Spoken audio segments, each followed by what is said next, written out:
ভাঙরের মিছিলে লোক আনলে মিলবে মাল, আর না আনলে মিলবে শাস্তি। এটাই এখন তৃণমূল কংগ্রেসের নতুন পদ্ধতি। নেতা খুনের প্রতিবাদে মিছিলের ডাক দিয়েছে তৃণমূল, আর সেই মিছিলে ভিড় বাড়াতে দেওয়া হচ্ছে পুরস্কারের লোক না আনতে পারলে মাল থেকে বঞ্চিত থাকার হুমকি। এটাই কি রাজনীতির নতুন পদ্ধতি? এটাই কি গণতন্ত্রের ছবি? আজকের এই প্রতিবেদনে তুলে ধরব সেই চাঞ্চল্যকর ঘটনা, যেটা আবারও প্রমাণ করলো তৃণমূল কংগ্রেস আর গণতন্ত্র একসঙ্গে হাঁটতে পারে না। বললে ভুল হবে। আমাদের জাবুলগাছি অঞ্চলের বুকের উপরে হবে প্রোগ্রাম। যার যত স্ট্রেংথ আছে বার করবে। আর নিজেদের মধ্যে একটা কি সমস্যা হয় যে আমি 100 লোক বের করছি আর পাশের একটা পঞ্চায়েত মেম্বার এরকম করে লাস্টে আসতেছে 1 লাখ। আর ভাগ লওয়ার সময় এখানে যখন ছাতা দেওয়া হবে, এখানে যখন তেলবল দেওয়া হবে, তখন এসে সেইটি সবার আগে চাষাবে আমার কোটার মালটা কি হলো। কোটা নেবে, লোক আনবে না। আর যারা খাটছে তাদের সম্মান দেওয়া হয় না। আমি বারবার বলেছি, পঞ্চায়েত প্রধানকে আমি বলেছি, নেতৃত্বকে বলেছি, যারা লোকজন আনে না তাদের সরাসরি বুথ সভাপতির হাতে মাল দিতে হবে। সেই পঞ্চায়েত মেম্বারের কোনো মাল দেওয়ার দরকার নেই। যদি না পরিশ্রম করে বুথ সভাপতির হাতে মাল দিয়ে সেই বুথের লোক তুলতে হবে। প্রত্যেক বুথে কালকে 100, 150, 200 যার যেরকম ক্ষমতা আছে, ক্যাপাসিটি আছে। আর এমএলএ সাহেব কালকে ওখানে যাতে বৃষ্টি না ভেজে অল্প সংখ্যক ব্যবস্থা তিনি করবেন, তবে আগে আগে আসতে হবে এবং লাস্ট পর্যন্ত থাকতে হবে। জাউলগাছি অঞ্চলের উপর প্রোগ্রাম, হোম অঞ্চল, সবচেয়ে বেশি লোক আমাদের অঞ্চল বের করতে হবে। তাহলে রফিক, আজগার, সাদ্দাম এরা 3 জন এই 12টা বুথে শান্তনুকে সাথে নিয়ে এই 12টা বুথে এই অঞ্চলে জাউলগাছি দক্ষিণ অঞ্চলে 12টা বুথে, প্রত্যেক বুথে আজকে সারাদিনের মধ্যে যেতে হবে। গিয়ে 14টা, এই 14টা বুথে আজকে সারাদিনের মধ্যে একসঙ্গে যাবে, গিয়ে তাদের সঙ্গে কথা বলবে। বুথ সভাপতি নেতৃত্ব যারা আছে তাদেরকে সাথে নিয়ে কালকে বৃষ্টি হোক, যাই হোক, ছাতা মাথায় দিয়ে হোক, তেরপল মাথায় দিয়ে হোক, আর প্লাস্টিক মাথায় দিয়ে হোক, কাল আমরা রাজ্জাকের জন্য, আমরা কাল যে রাজ্জাক যেভাবে চলে গেছে, আমাদের কোন মায়ের কোল যেন খালি না হয়, কোন ভাইকে যাতে আমাদের না হারাতে হয়, তাই কাল আমাদের সবচেয়ে বেশি স্ট্রেংথ দেখাতে হবে। এটা কি পারা যাবে তো? তাহলে আমরা এখানে যারা আছি যদি সবাই মিলে দায়িত্ব নেই তাহলে কিন্তু এটা হবে। এদিকে রিন্টু আছে, মুজিদ ভাই আছে, তাহের ভাই আছে, এই পার্টির সমস্ত মেম্বারদেরকে সাথে নিয়ে এরা এই 15-16টা বুথ আছে, এই 15-16টা বুথ এরা দায়িত্ব নিয়ে বের করবে। আমি আইনালদা বাদল আছি, আমাদের যেখানে যখন ডাকবে, যে পরিস্থিতিতে ডাকবে আমরা হাজির হয়ে যাব। আমরা অবজারভেশন করব আর তোমরা কিরকম করছো কালকে।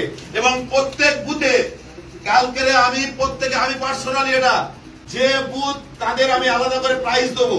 যে বুথ সবচেয়ে বেশি লোক বের করবে, ভিজিয়ে হোক আর মানে গা ভিজিয়ে হোক আর না ভিজিয়ে হোক, এই অবস্থায় বুথের লোক এক জায়গায় বের করে ছবি তুলে তারপর তোমরা রাস্তায় নামবে এবং শেষ পর্যন্ত লোকগুলো থাকার দায়িত্ব সেই নেতা। এইটা হচ্ছে ওখান থেকে হেঁটে ঘটকপুকুরে এসে মিটিং এমএলএ সাহেব বলবে, শেষ হবে তারপর যাবে। প্রত্যেকে কিন্তু ছবি দেবে। যে বুথ ছবি দেবে না সেই বুথ, যে বুথ ছবি দেবে না সেই বুথ কিন্তু আগামী যে মাল আসবে সেই মাল থেকে তারা বঞ্চিত হবে। ঘটনা ভাঙরের দক্ষিণ 24 পরগনা জেলা পরিষদের কৃষি কর্মাধ্যক্ষ এবং তৃণমূল নেতা বাহারুল ইসলাম একটি মিটিংয়ে প্রকাশ্যে ঘোষণা করেন, যে বুথ থেকে যত বেশি লোক আসবে সেই বুথ পাবে পুরস্কার। যারা লোক আনবে তাদের মাল দিতে হবে, যারা আনতে পারবেন না তারা মাল পাবেন না। সঙ্গে বসে রয়েছেন তৃণমূলের বিধায়ক শওকত মোল্লা।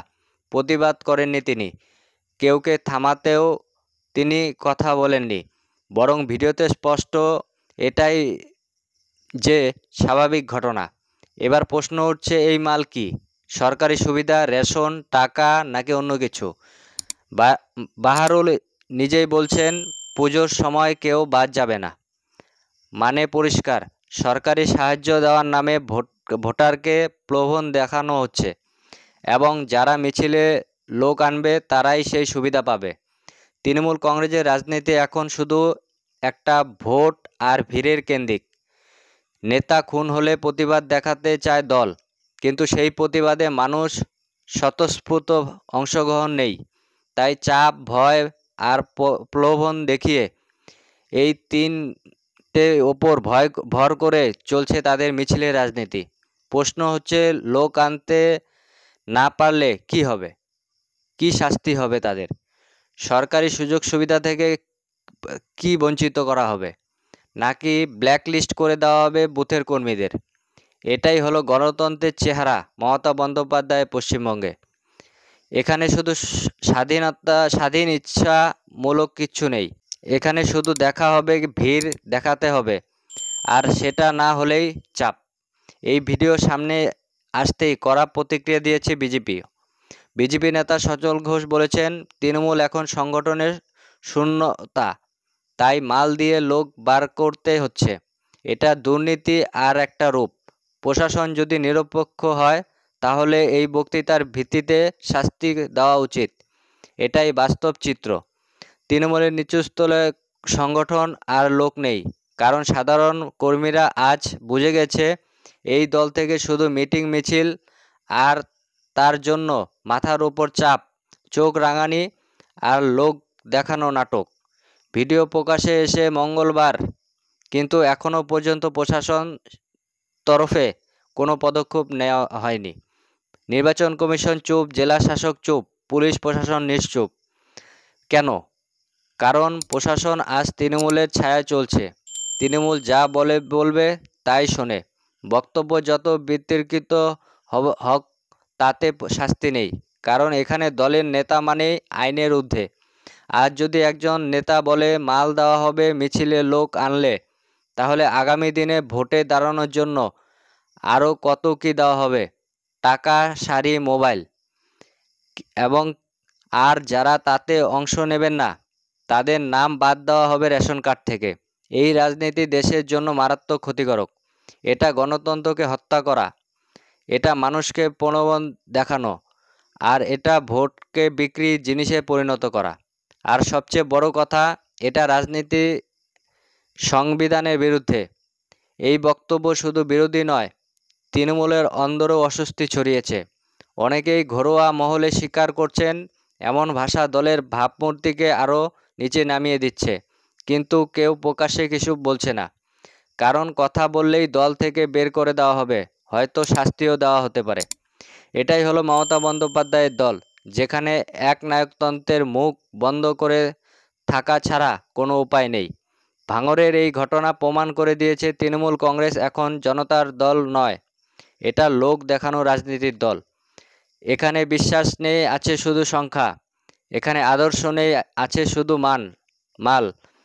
এখন সময় এসেছে প্রশাসনের জবাব দেওয়ার, প্রশ্ন করার, এই বক্তৃতার বিরুদ্ধে কি পদক্ষেপ নেওয়া হবে, নির্বাচন কমিশন কি বলবে, আর সাধারণ মানুষ আপনারা কতদিন এই লোভ আর ভয় ভিত্তিক রাজনীতি মেনে নেবেন? তৃণমূলের মালের রাজনীতি বন্ধ করা হোক, গণতন্ত্র ফিরুক বাংলায়। আসুন আমরা সত্যের পক্ষে, মানুষের অধিকারের পক্ষে আওয়াজ তুলি। বন্ধুরা, এই ভিডিও যদি আপনার কাছে সত্যের প্রতিবাদ বলে মনে হয় তাহলে অবশ্যই শেয়ার করুন, কমেন্টে লিখুন আপনার এলাকায় তৃণমূল নেতারা কেমনভাবে প্রলোভন দেখাচ্ছে। আর চ্যানেলটিকে সাবস্ক্রাইব করতে ভুলবেন না। Political news Bangla. ধন্যবাদ।